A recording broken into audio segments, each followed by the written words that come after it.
Recording in progress. What up, Restoration Rebels? This is Andy. That's Joe.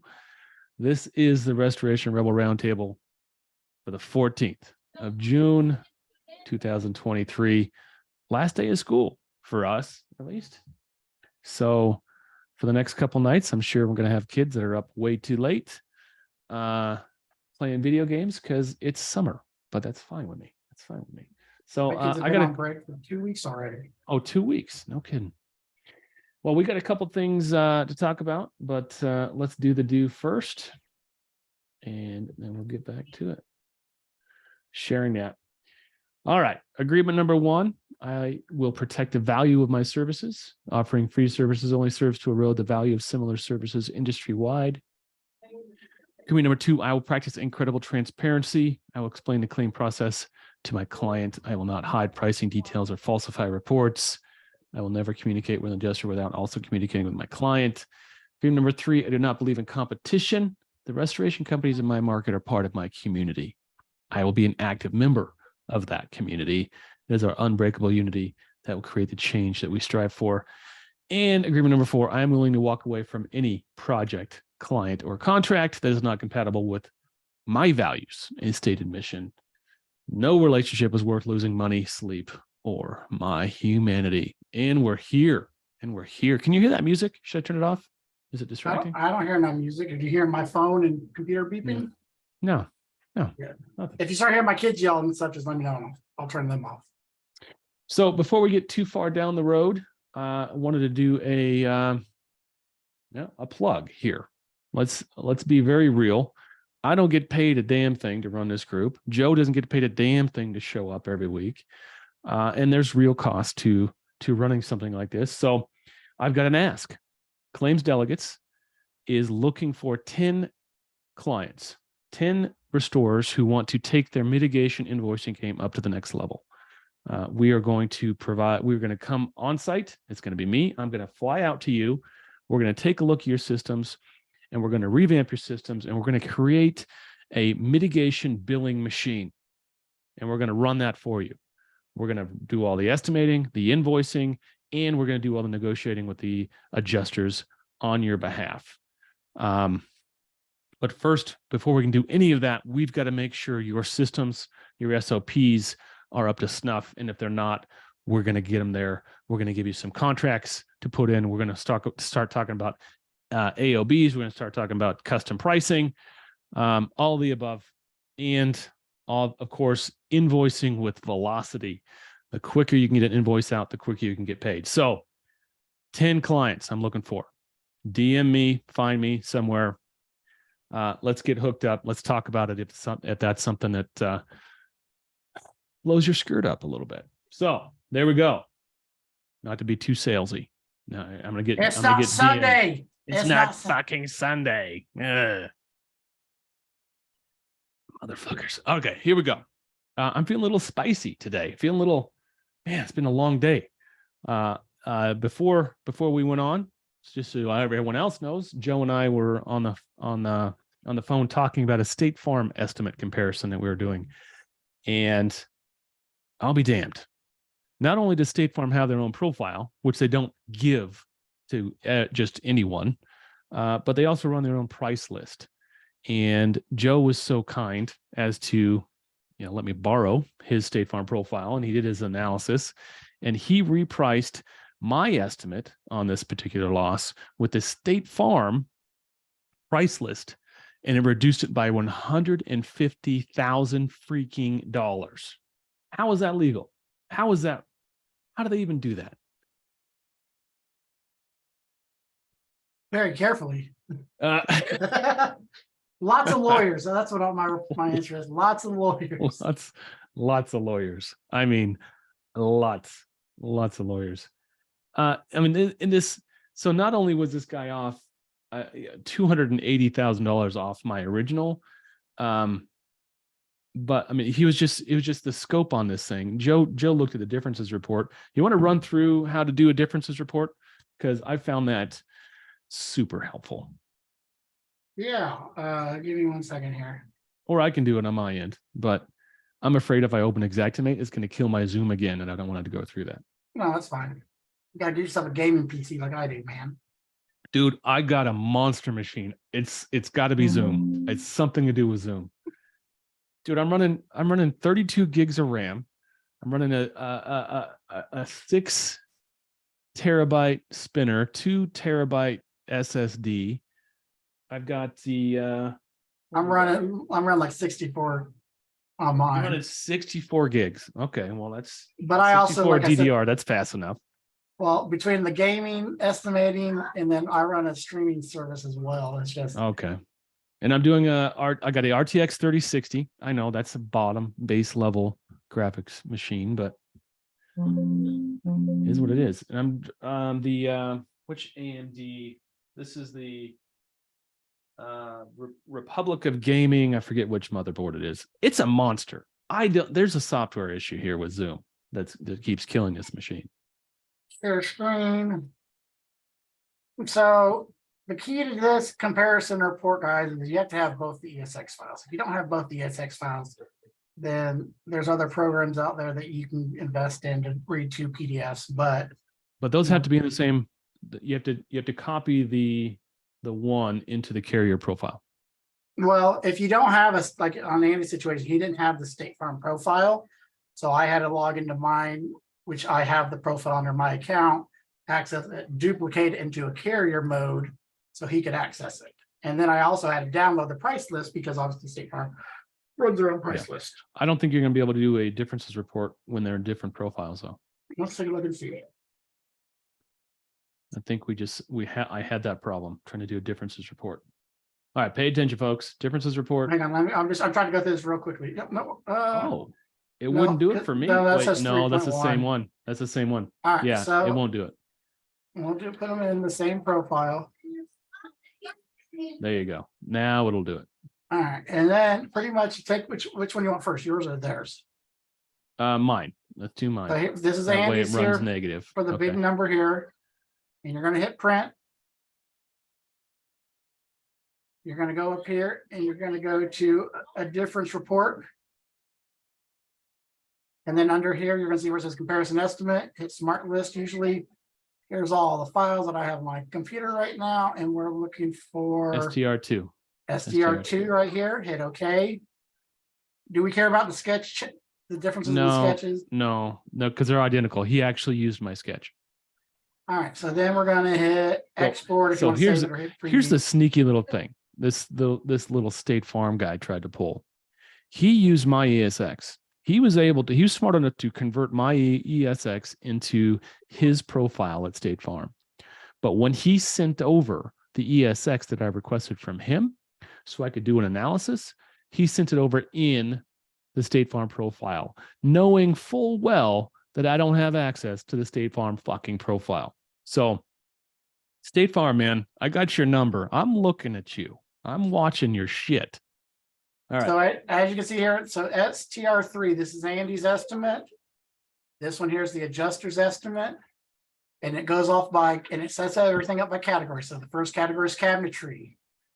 This is a line, here's the category and the selector code. So he has countertop flat blade plastic. And the X means that the adjuster does not have it in his estimate. The blue arrows will mean that they're the same line item, but it will show you the difference in price. Mm-hmm. And then if you see I don't even think you're going to have any green on here. Let's see. Nope. Green items are items that are on the adjuster's estimate. On his estimate that I don't but have not on mine. yours. Would that be in that particular room? Because it looks like FCC AV is out of order. That shouldn't be there, should it? Looks like both those things are out of order. Why are they in that WDV category?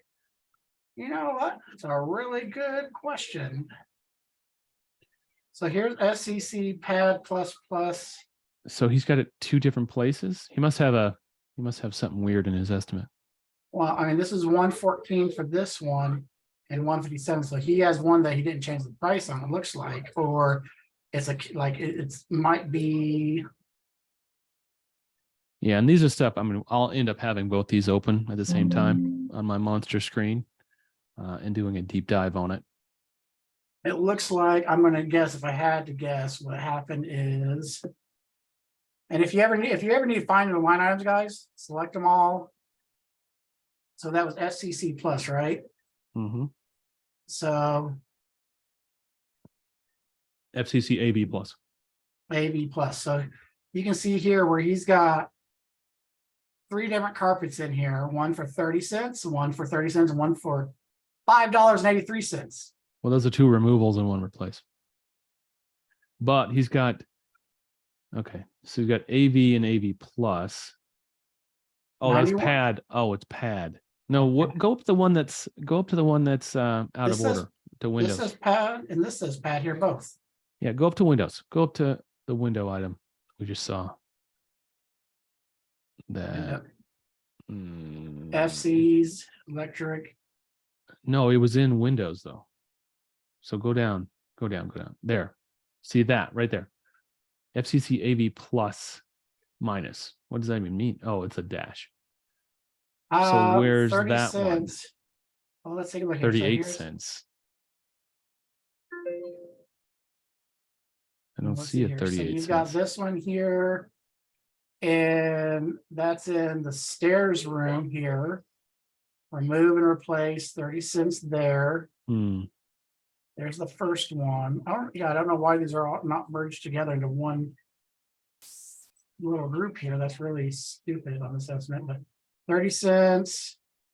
The next one is in all these rooms. I don't know. It's probably Yeah, due to it's weird. something with, it's probably due to something where like he edited a feature on here, I'm assuming somehow, and then they just didn't merge together. That's the only thing I could think of, because like, well, hang on, let me get the price list input into this here so it will actually work. Hang on. Oh yeah, that'll work. Let's February. use no, just do well, February, no, because this is the price list for them, and he had it in the February price list. okay. So just repricing this into the February price list. This is something we didn't do earlier. Let's see what happens here. Yeah, not to mention it's June. I'm gonna use a June price list, but I mean, well, it actually went down. original price list was May 23. So remember 58.10.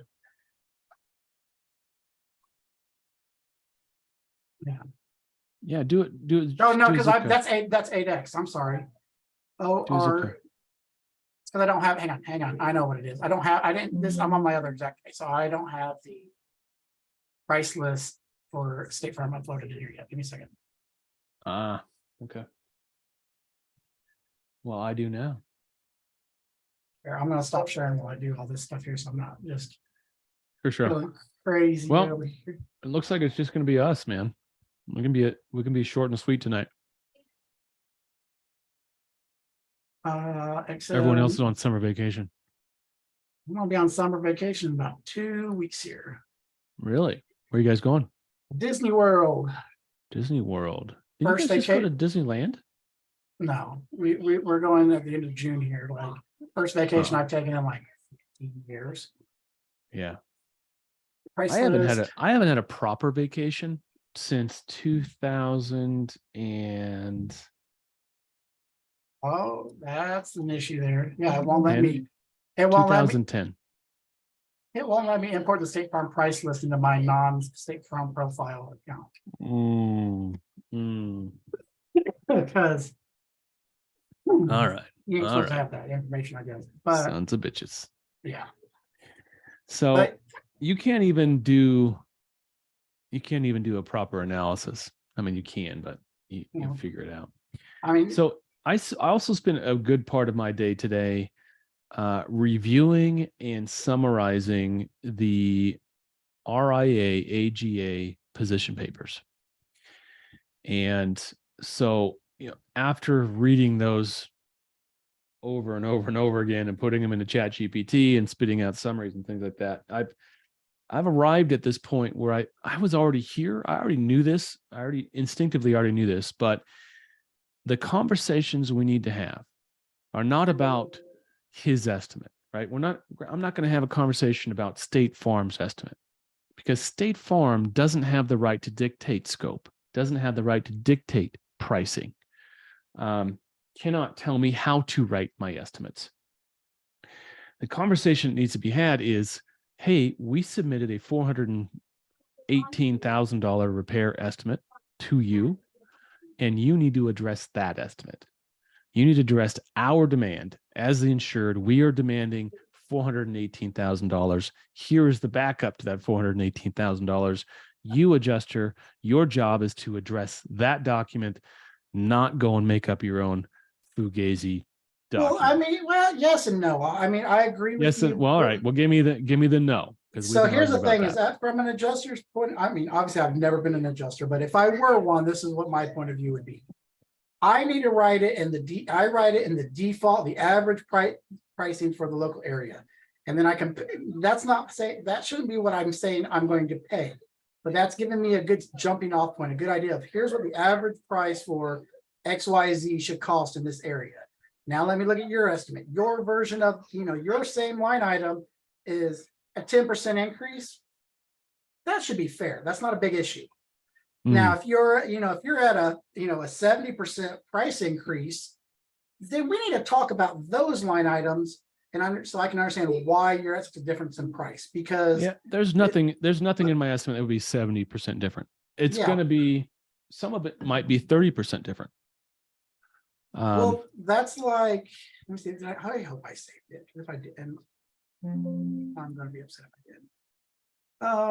Go ahead and talk about that. So you're saying that you're still deferring to the standard pricing. You're still deferring back to this is what Xactimate says. And that's accepting a standardized price. And I am always hesitant to do something like that because that's not always applicable. But you're working in a specific area that the pricing. Most adjusters cover multiple states that they've never even stepped foot in. So they have no idea what the average price is. So they have to have some form of a jumping off point. And it may be, hey, you're 20% higher on your plumbing bill than what Xactimate gave me. Yeah, well, here's the bid. If you want to call some other plumbers up and validate that this pricing is fair, that's something, that's on you guys because this is who we're going to use, but you'll find that it's a fair price. But if I have no idea how much it costs to hang drywall in Bend, Oregon right now. So having the default price list helps me. That's why it's supposed to be a jumping off part, an average price to get you kind of started. Sure. But the problem is that most adjusters don't look at it as, okay, it says it's $100, you're at 120. Is that understandable? Yeah. You're at 180. Why are you so much more? That's what the conversation should be. Well, as long as there's a conversation. Yeah, but unfortunately, most people are not. Most of the time, though, what is it? I'm sorry, Xactimate says $100. That's all you're getting. No, that's not the conversation you need to have. Right. Well, and I think I posted something on LinkedIn this week about how I'm doing. This is the week of estimate comps. I don't know what happened. I'm going blind looking at spreadsheets all day, but I had this adjuster finally say something in an email, these emails, please review our recommendations by carrier, blah, blah, take out service charges, blah. And it said, we would like the opportunity to are you open to discussing this item? And I was like, holy shit. Yeah, I'm open to having that conversation. But what the vast majority of these adjusters and third-party bullshitters are doing is they're not asking. They're saying, we're going to recommend this. You need to send us this, or we're going to do this. And there's no conversation being had. Well, and here's a perfect example. I'm going to use this here. So good for people, so, and it also boils down to, how you're defining average. So here's a file, Indianapolis. And Josh has a question that's relevant. He says, does the adjuster change price list on the area us contractors are in, or do they default to their location? They default to the zip code. They default to the zip code. If you're using Xactimate, they default to the zip code the loss is in. Okay, so here in this example here, here's the problem that everyone needs to have. So for example, Indianapolis, June 23. So this month's price list. I put in one line item. What's that See- 01 in front of the June 23? Because they had the big bug on the first June price list where all the line items were missing. Oh, So you have so to- they had to reissue in a completely new price Mhm. list. Hey, at least they did it. They figured it out. It Yeah. only took them 6 days. What, 6 days? So I don't know if I was quicker than that, but I did pay. Honestly, if you're writing if you're writing in the current month price list before like the 6th of the month, then there's something going on, because like usually you're not ready for a claim to be written on June 1st. Like you should be in the previous month probably still. Like the fact of how many people were already like, oh, the June price list is bad. If I do a mitigation on June 1st versus May But most 31st, people, but I'm if you're billing gonna- using June 1. yeah, but you're right. But are you writing it? If you do a mitigation on June 1st, are you getting the estimate done June 1st? You don't know how many days it is. You might be preemptively estimating it, I guess, but very Thank you rarely. for that segue, Mr. Spears. But yes, we are doing it same day. And estimating for a 3-day or 4-day dry out. Well, here's our process is we're going to write the initial based on the initial scope on day 1. Okay. Then we're going to hold on to it until either we have an idea when it's going to be dry or when it's actually dry. And then once it is, that's just a simple, hey, this is how many days it was. This is how much additional work we did beyond day 1. And 24 hours later, that invoice is out. But we are writing on day of, because we're having a conversation with the mitigation lead or the lead tech on site on day 1. So Right. All right. So here's the reason why you guys need to understand. So material only, just to buy the fan. This is $127.50. Material only for a fan. Now, if you go to Lowe's.com and we type in ceiling fan,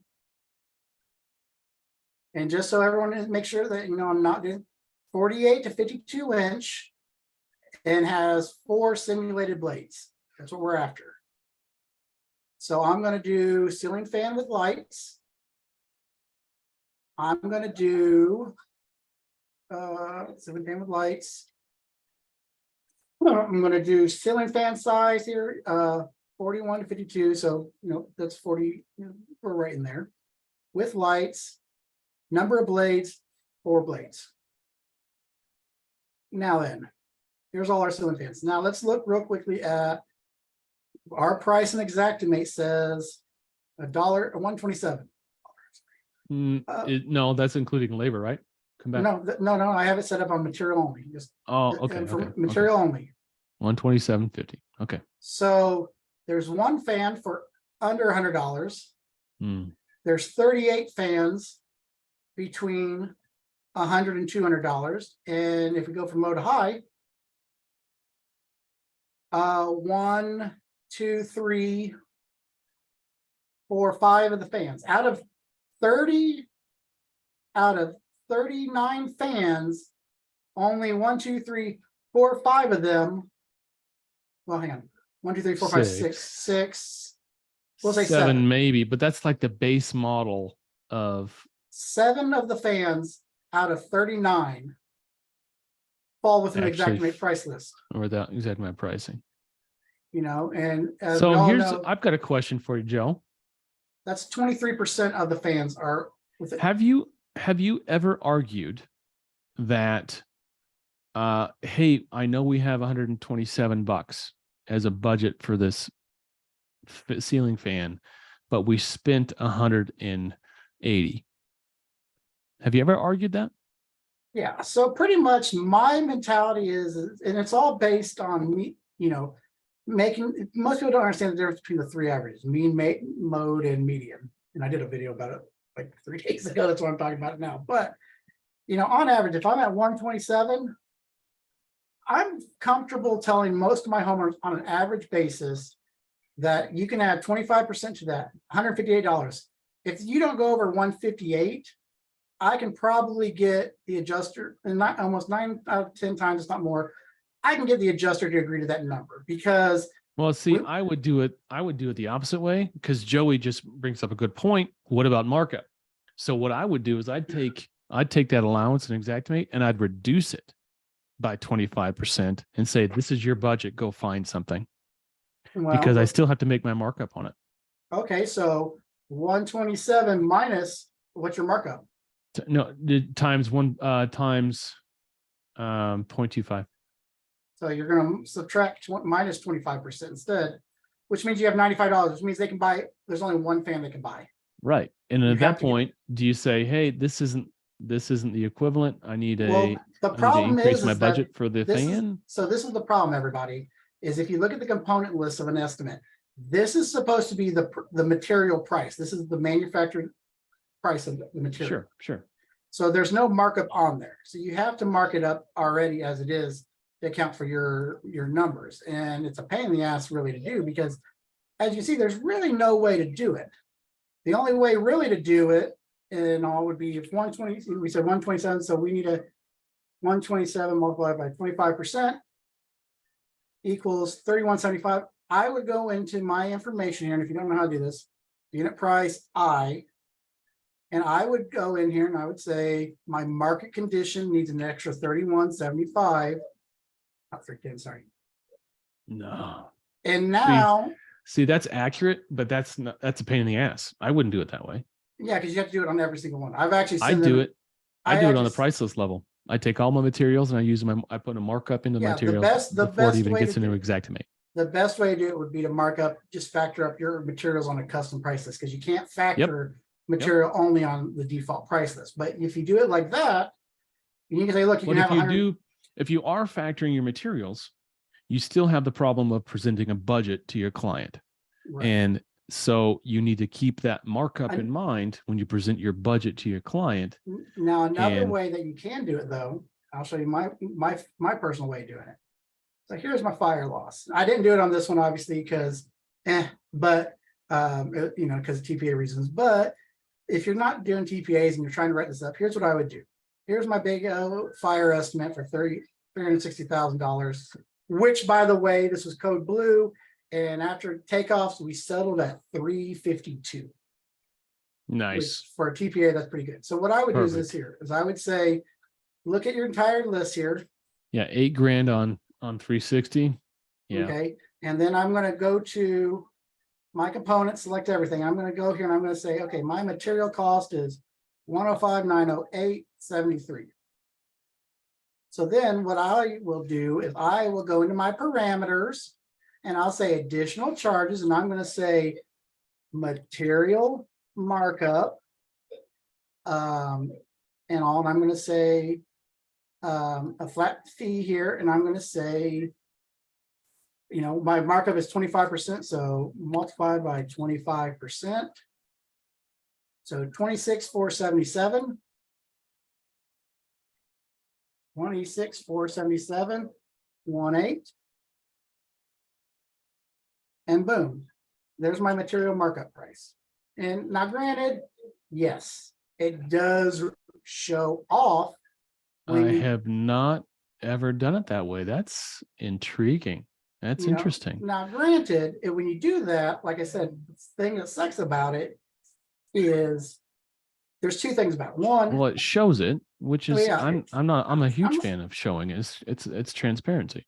yeah, I mean, it shows it, which it's a red flag that the adjuster's gonna be like, but right here is material subtotal replacement best actual cost. That's where's it at here?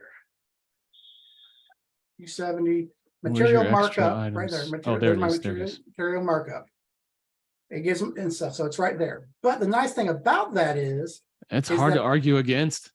But It's like, then hey, the I gotta nice have a thing- markup. the nice thing about it, though, is I can still print off, if I want, to my homeowner the component list, and that Yeah. markup doesn't factor in here. So I can say, look, you have a $514 for a dishwasher. It separates it out. Oh, that is clean. Because here's the problem is Okay, so is 10 and 10 is the Xactimate 10 and 10 put on top of that item? So is it inclusive of sales tax and that item? Go to the bottom. Go to the bottom. well, on components here, your Oh, overhead keep and going. profit. Oh, no. I'm sorry, not that report. Go to Yeah, there's like, this doesn't have anything. These prices are before overhead, before profit, everything. The only thing that they Okay, include is okay. going to be your tax amount. All right, Joey says, so you use the original pricing to give your customer a budget, but mark it up 20% on your estimate. No, and I think we just showed how to do that. Yeah. So, I mean, like I said, you just do an additional charge, figure out what your Maybe. market, figure out what you, I'm you gonna have to try it I'm gonna try to try it both ways to see how it flies. Chart, because it says additional charge material markup, and I might have. Yeah, but does that have 10 and 10 put on it? Go down. Oh shit! It didn't give me the right thing here. No, it didn't. Closing. I don't remember which one it is. Probably summary. I get too many pages on these damn things. Let's go to page 69. Oh, pretty damn close. Yeah, so it adds the material markup. It does. Okay. Then you add your taxes. And then then your subtotal, then your overhead. Okay, so instead of running a custom price list, you could do it this way, and I think I like it. It looks honest. Right, it's transparent. Hey, this is my markup on my materials. I am a contractor.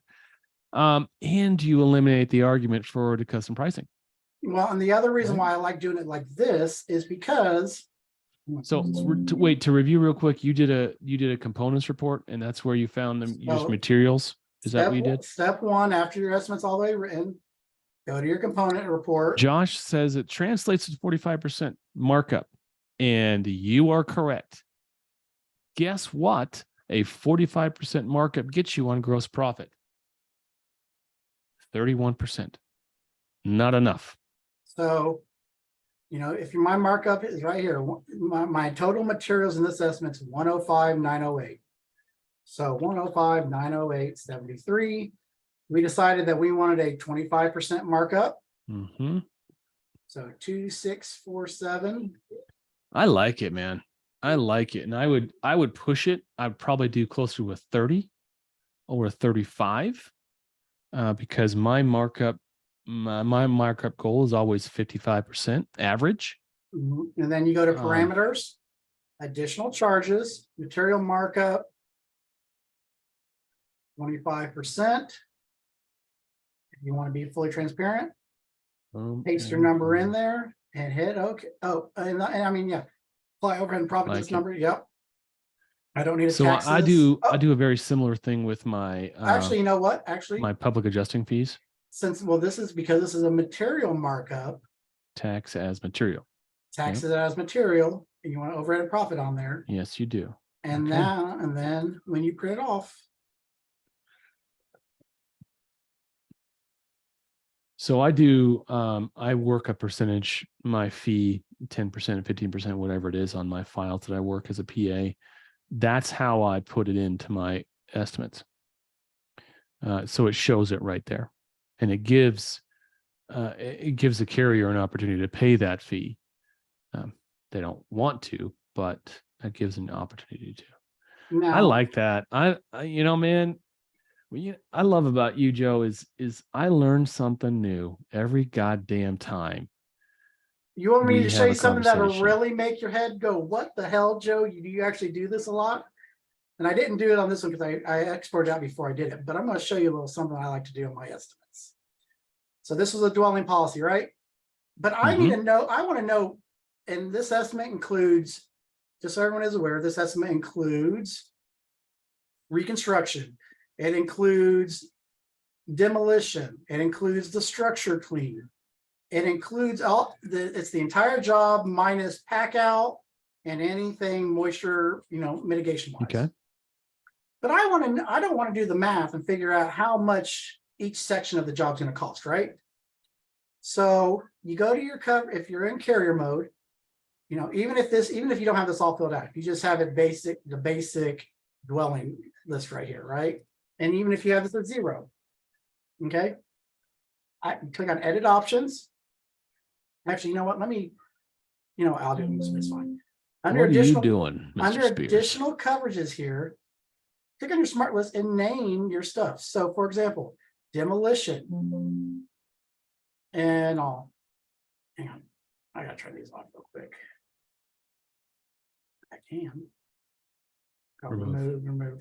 So I'm going to say demolition. I'm going to say cleaning odor control. I'm going to say.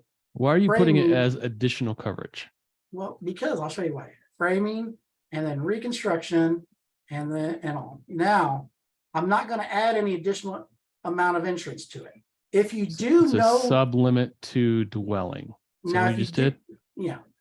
So not a sublet. But you're not putting numbers in there. You're not putting values in there. You're right. Because Okay. most contractors don't have the number. So we're going to pretend we don't have the numbers here. Okay. If you do have the number, whatever this number is, goes in the aggregate number here. And I know that sounds kind of weird, but it goes in the aggregate. But if you don't, do all zeros like this here and hit OK. Now, when I write my estimate up here, I can take this whole price list and I can say, all right, so I'm going to do this real quickly for everybody here. Okay, here's all my cleaning line items, right? CLM line items. I can take all these, global change it, and I can go from dwelling down to cleaning and odor. All right, I can do. And that's going to print on a separate sheet at the end of your summary report. Yeah. That looks nice. And then the same thing with. So do you have to do it? So if I do all these, I understand why you didn't do. I understand why you did it as a sublimit instead of a separate coverage, because it still goes off of the dwelling schedule A. So here's all my demo. This is everything demo related. So it's a demolition. And then, now if I don't want to use the reconstruction, I don't have any free. You had it as debris removal, which is probably more accurate as far as coverage goes. Well, that's because it was an actual, I had the actual adjuster copy there. Yeah. Framing. Here's my framing. I don't really have any framing in this one here that I would count as quote unquote framing on this estimate. So, but by doing those two there, when I go to hit reports and I hit print, what that does is, here's my opening, it looks still exactly the same as before. But now when I go under here, I can see how does, this is how much I have for the demolition of the house. This is how much I had for the cleaning. If I said everything else in the estimate to reconstruction, then this number would be zeroed out under the main there and it would go underneath there. But summary for dwelling, this is the reconstruction. Summary for the dwelling demolition. This is not an additional amount of insurance. It does not increase the limit. So now my adjuster can quickly see, here's how much they want me to pay them for the demo of the house. Here's how much the structure clean is going to be for the house. That's clean. That's clean. I like that. Yeah, I'm going to concur. It just makes it really nice because it makes you look really professional. It makes it look like you know what you're doing. And like I said, if you do know the pricing, I'll do it with the pricing real quick in here so you can see. So I think this was 300. Let's just say it's $350,000. Oh, so they make you put. Oh no, this came auto-populated from the adjuster. Yeah, so $350,000. It's gonna say I don't do that shit. 350, 1, 2, 3, 350, 1, 2, 3. I could. I just don't want to. I hope I add the extra zero like I need to. 350, 1, 2, 3. 350, 1, 2. Man, I sure wish it would auto-populate that for you. Well, okay, and then, like I said, so now I can take all these line items. I can select everything except for my cleanings. And then my demo line items here. We'll change this over to the reconstruction aspect of it. Or you could get even deeper. You could say, here's how much all the electrical combined. Here's all the, plumbing, blah, blah, blah, blah, blah, whatever you want to do. Here's the roofing section. The siding, here's the roofing, here's the flooring. And the aggregate means that it's all coming from the same number. So once The they, same pot of money. 958 line items later, though. Well, I think we lost our lookers on. No one else, or they're just listening and watching intently. Let's. I'm going to pretend they're judging me silently. They're judging you silently. This guy Because does there's way too nobody much. waiting to get into this combo right now. People are like, But, whatever. I like that. and Did you happen to see my LinkedIn profile today? I've not been on LinkedIn at all today. I found a new tool, a new toy that I found myself in a position where I was putting together a document and I was like, man, I really wish I had a picture of myself in a really nice suit. The problem is I don't own a nice suit. I don't know if I've ever worn a nice suit except for my first wedding. That was tight. I was looking good my first wedding. So I needed a picture. Okay, why did that show up 0? Because items. Oh, you don't have any items in because there. Okay. all the items have been stuck. I don't know why the ACV total is still there. I need to look into it's probably because of the way this format is, but effectively that's zeroed out because we've taken all the money out of this. Oh, because that's the overage, because this estimate's actually over limits. Oh. But the nice thing, the best thing about doing it this way that I like is this here. Watch this. I'm going to show you sketch. Well, it's over limits because you have debris removal coverage that you didn't use. Yeah, but let's just say, for example, I'm going to delete. I need to delete something big here. You know what? Why don't you just change the demo items back to the regular coverage? Hang on here. I know what's also going on here. Hang on. It's also wrong here because I forgot my HMR line items here. All these clean line items for HMR need to be under the cleaning and odor. Then under painting, hang on. You can talk if you want about other stuff here. Painting. Here's my seal attic. So I played a little bit with Midjourney, is my favorite AI graphics generation tool, and they have plugins now, and people are building plugins. So there was a plugin where I could find. I found a picture of a guy in a suit. Is actually an actor, I forget which one. And so I told Midjourney to describe that picture to itself. And then I ran that and I found Midjourney created a picture of a dude in a suit that I liked. And then I clicked a button and it replaced his face with my face. And it was really good. Like up until this point, AI Midjourney just been really bad at. My goal was always to put myself in situations that I've never been in. Put myself in a really nice suit, things like that. So interesting question, Joey. Thank you. Joey's still listening. Joey's still here. So Joey said, why do you use a carrier profile? I use the carrier profile when I can't use the actionable profile because it gives you more options. It gives you options like Joe was just going through right now. In the contractor profile, you don't have the option to put in coverages. You can't. So there are data points that I like to use as a professional Xactimate writer that are not available in the contractor profile. So is there any downside to using the carrier profile versus the contractor profile? Yes. Oh, I didn't know that. What are those? All right, what are they? Okay, I'll show you here. Hang on. So yeah, so I mean, pretty much like I said, there you go.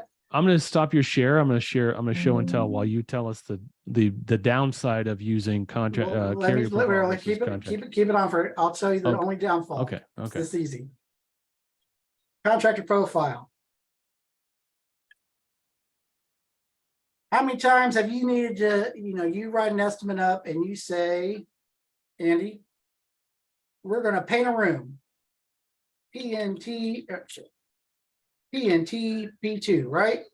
And let's say that it's, I don't know, give me a how much to paint a house, the square footage of a house. Let's say it's 1,528.36 square feet of walls and ceilings, right?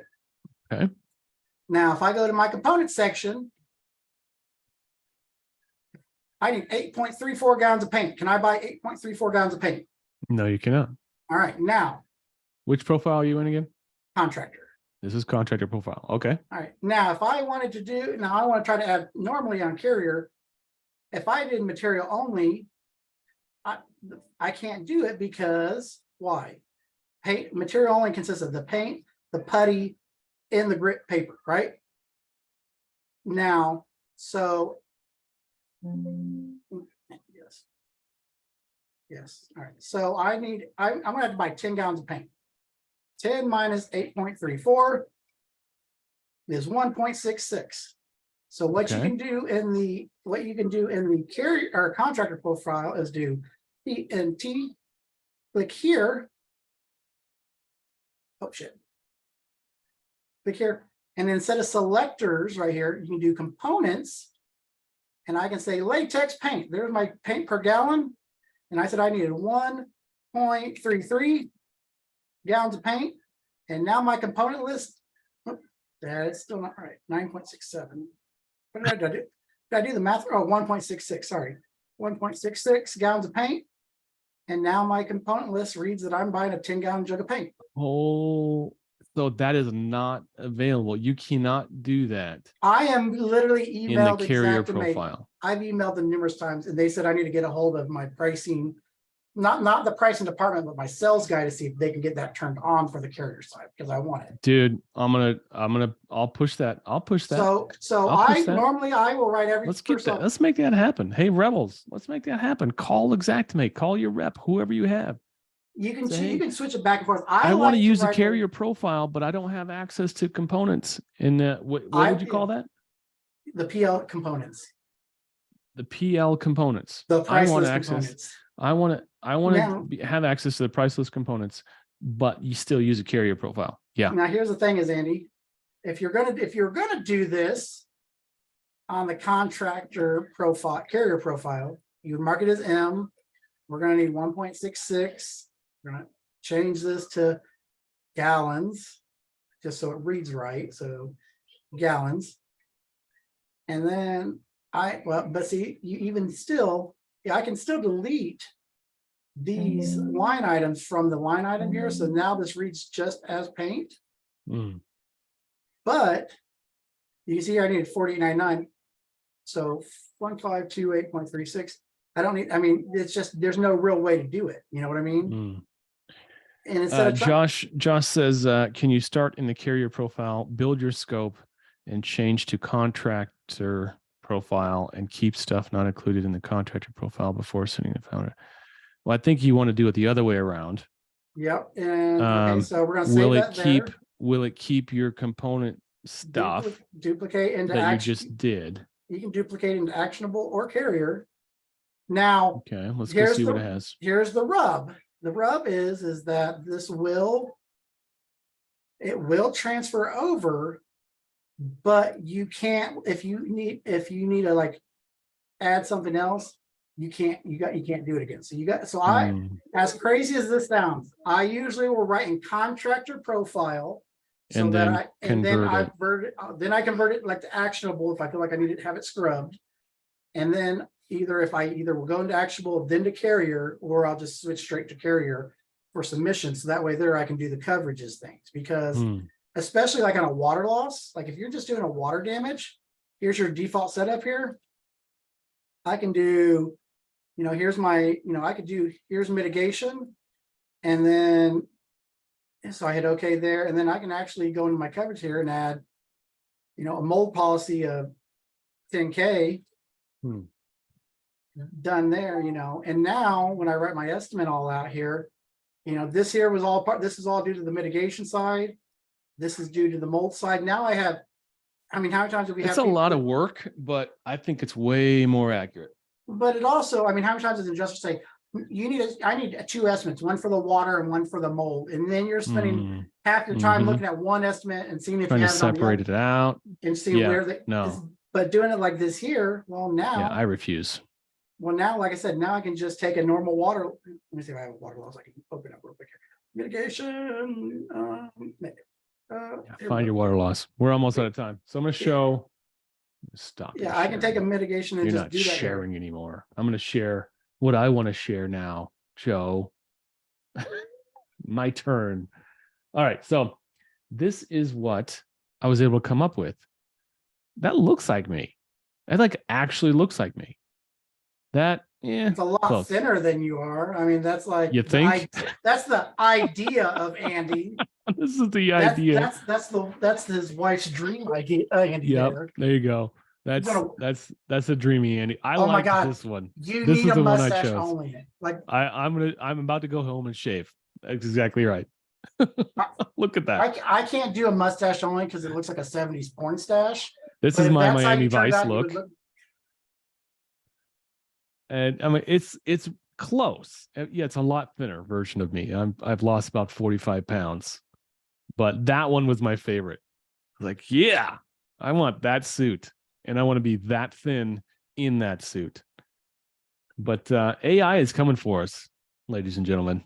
AI is going to be taking over, and I think I've said it before.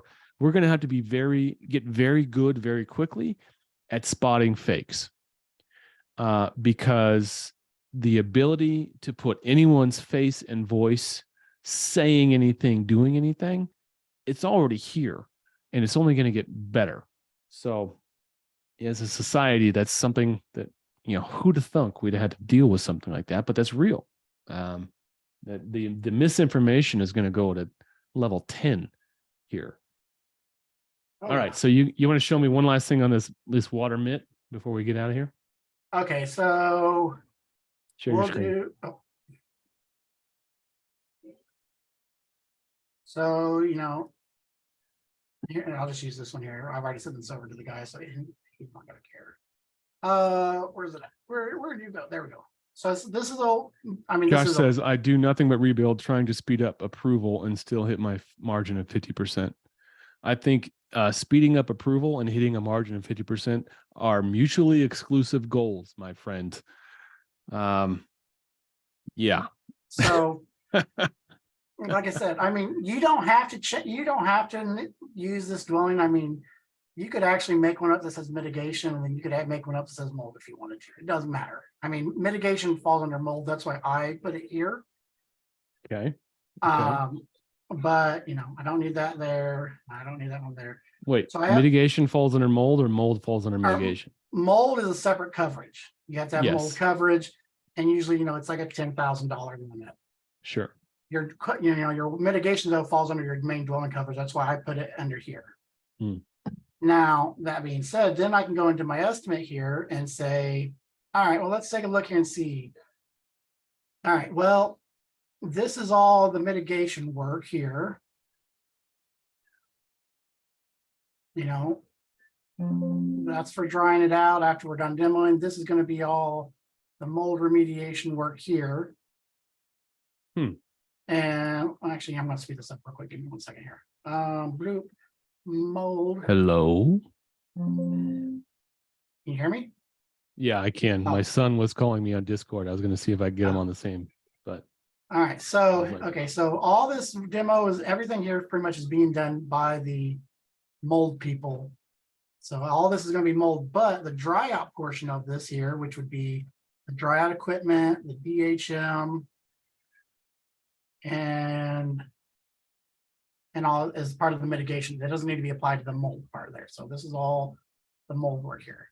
So I can do that like this. And now I can turn in one single estimate to my adjuster. And if I can find the right report here, I hate when I have brain farts. And now when I've turned this in,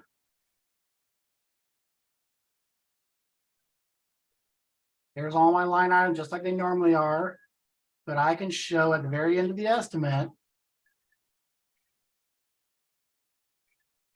The mitigation was here, I obviously missed a couple line items there, but here's my mitigation, these two parts here.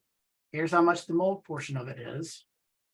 And it just makes it so you have pretty much two estimates within one single estimate. And it just, like I said, it just makes it really nice. And you can see here that this is over the limits of the 10,000. So the homeowner would have to owe this much here, but you can also show that, on the total here, even though it's, 25, here's how much else I get. Here's how much I get the insurance to pay for, because they're going to owe for this one, the 1359 and the 886. Because I missed whatever line items. Okay. It's gonna bother me that I missed. I don't know how I missed some. Let me see here real quick. So it does look good. No, sorry. You're done. No looking good today. No. So we're almost over time. I wanted to mention, I'm going to share this is the report the statement I came up with today using one of the Mid-Journey pictures. If you haven't joined the RIA, join the goddamn RIA, restorationindustry.org. If you have joined the RIA, go to the website and download the AGA position statements. I'm going to read a summary of what those position statements say. So it's right here on the screen. You can read along. Pricing standards. The standardized prices do not accurately reflect the usual and customary price in the market. Hence, pricing and restoration projects should be determined based on the specifics of each case rather than relying on standardized data. Deviation from standard prices. Insurance companies and their partners should not prohibit or preclude deviations from standardized price data. The RIA has said this. They have, you can download their PDFs and just send these PDFs directly to adjusters when they try to push back on you. Third-party interference. Third parties should not dictate restoration procedures, scope, price, or billing unilaterally. What's that mean? They should at least say, hey, are you willing to negotiate on this? Instead of these bullshit demands we get on a daily basis. Remove the service charge, remove supervision. We don't pay for this. We don't pay for that. The RIA has addressed these grievances in a very certain way. And if you want this, if you want a copy of this, just let me know. Send me a DM. I'll send you a PDF copy of this. This is just a regurgitation of what the RIA has already said, but it's in a shorter format and it suits my needs to put, so I put it on my estimates. Last one, unless explicitly stated in the restoration contract, receipts and other information regarding the contractor's costs should not be required as part of the billing support and should be considered proprietary information, not subject to scrutiny. Well, you need to show me a subbid for that. Fuck you. No, I don't. That's my stance. I'm sticking to it. So it's all comes from the RIA. So get there, get on it. And if you want to, if you're interested in what I said at the beginning of this thing, send me an email, andy@claimsdelegates.com. Let's get that started. So Joe, you any last words before we let you go for another 7 days? Not really, man. If anything we talked about, if you need a deeper dive explanation of how I did it, or have any questions, by all means, feel free to shoot me a message and hit me up. I can always do Zooms and things like that. But I mean, the more you can make your estimates look good, guys, and the cleaner they look, and all, it just gives you fuel to your fire that you are the professional. And as I tell everybody every day, if you're having trouble with Xactimate specifically, more training, because either you're not sketching it and adding your boxes right and things, you just don't have the education on the line items themselves. So take some time and pick people like me and Andy's brains apart, and really, and try to invest more into what into understanding the processes, because at the end of the day, you have to defend the estimate. And if you ever have to go to court, you can't say, well, I mean, that's where I need to be at. That's not an answer. You can't just say, yeah, you need to have a reason for everything you do. Not to say you have to justify yourself to an adjuster or TPA or building consultant. but you do need to have a reason, because eventually you're going to be called into court and you're going to have to justify it then. So have a reason. So I've got a PDF report that I print, that I hand out with every estimate I put customized pricing on. I've got this PDF report I just showed you. You know, when adjusters push back, I say, no, you have no rights. You do not have the right to tell me to do these things. Have these things part of your SOP. If your SOP is to have a temporary toilet on every job, then put it on every estimate. But if you don't have a temporary toilet on every job, but you're charging for it, that's on you. That's not good. That's not cool. So if it's part of your SOPs, charge for it. If it's not part of your SOPs, don't be a bullshitter and don't put it on there. So we always, when I was growing up, when I was coming up through, we always used the customer's toilets, right? Is that still a thing? Yeah, it's been a while since I've been in the field. I mean, depends on the work. Like if I'm working in the house and I'm in the basement, then I mean, I'm probably not even going to ask them to sneak over and to use the bathroom. I ain't gonna lie to you. But right. But if I'm the roofer and all, and if it was my house and all, I mean, they'd have to come ask me most likely. And I would say that my old lady probably, if she was home alone, would tell them to kick rocks, like, you ain't coming in my house alone.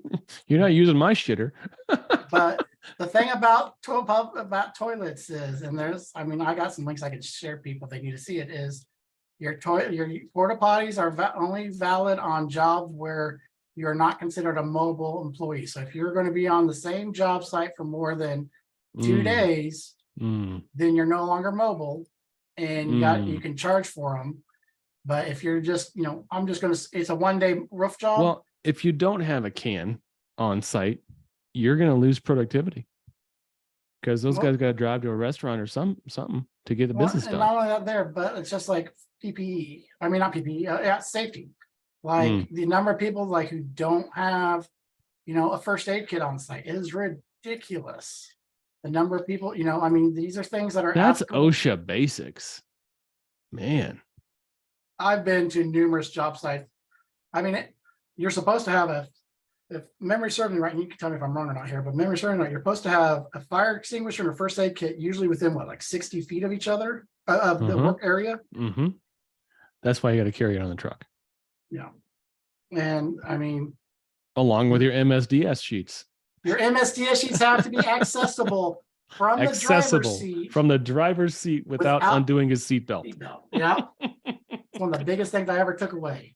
But yeah, and I mean, guys, yeah, it is. I mean, it's not a big deal if the home adjuster says, oh, you can only, I'll need pictures to approve it. Okay, well, put it on your initial estimate and, mark it out as a 0 line item or PWI and say, hey, at least up front that this is going to be coming your way, but I won't charge you until I show proof on it. Because then when they accept your estimate, because it's not an invoice yet in this situation, and then you add it later on, if they go, well, I didn't approve this. Bullshit, you didn't. Sorry, my dog just scared the crap out of me. What's up, baby? I'll be right there. But yeah, I mean, and once, if you're like, bullshit, you didn't. Here's the initial estimates. Here's the email that shows I sent it. Here's your reply saying, hey, the estimate looks good. This, you missed over it because it was a 0 line item, but it was on there. And now you owe for it. Yeah. I mean, I will say there's something for you to look up, Andy, next time I want to talk about. What's that? I have a client right now who the insurance is willing to give overhead and profit to everything inside the building, but the roof itself, they do not extend O&P coverage for the roof portion only. Coverage, or they just don't want to pay for it. Have they shown you the policy to that effect? They literally just sent the email over that said O&P is not warranted on roof portions of the estimate.